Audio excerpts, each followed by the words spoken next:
السلام علیکم۔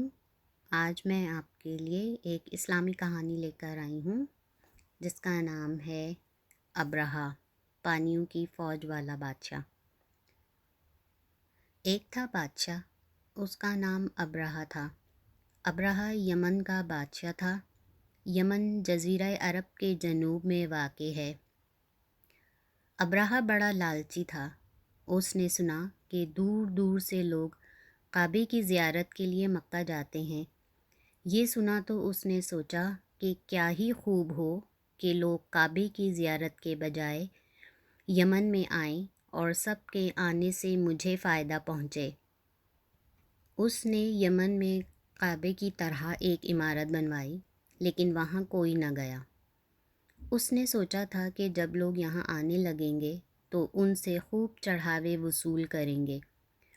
جب یمن میں لوگ زیارت کے لیے نہیں گئے تو اس نے سوچا جب تک مکے کا کعبہ نہ ڈھایا جائے گا اس وقت تک یہاں کوئی نہیں آئے گا۔ اس نے ایک بڑا لشکر ساتھ لیا جس میں ہاتھی بھی تھے۔ مکہ والوں نے سنا کہ ابرہہ کعبے کو ڈھانے آ رہا ہے تو وہ بہت گھبرائے۔ وہ ابرہہ کے بھاری لشکر کا مقابلہ نہ کر سکتے تھے۔ مکہ والے مکہ چھوڑ کر آس پاس کی پہاڑیوں پر چلے گئے اور ہمارے نبی صلی اللہ علیہ وآلہ وسلم کے دادا عبد المطلب اللہ سے دعا گو تھے کہ اے اللہ اپنے گھر کی حفاظت فرما، ہمارے پاس نہ اسلحہ ہے نہ لشکر، تو ہی اپنے گھر کی حفاظت کرنے والا ہے۔ اگر تو نے اس کی حفاظت نہ کی تو کل تیرا یہاں نام لینے والا کوئی نہ ہوگا۔ ابرہہ پڑاؤ پر پڑاؤ کرتا چلا آ رہا تھا۔ جب مکہ 3-4 میل رہ گیا تو اچانک ہزاروں لاکھوں ابابیل اس کے لشکر کے اوپر منڈلانے لگے۔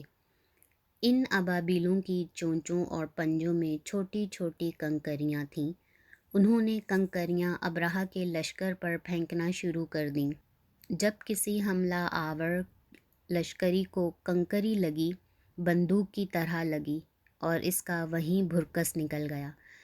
ابرہہ کا سارا لشکر اسی طرح تباہ ہو گیا۔ مکہ والے جو پہاڑیوں پر چلے گئے تھے انہوں نے یہ حال دیکھا تو بولے، اللہ اپنے گھر کی حفاظت کرنے والا ہے، کسی کی مجال نہیں کہ کعبہ کو ڈھا سکے۔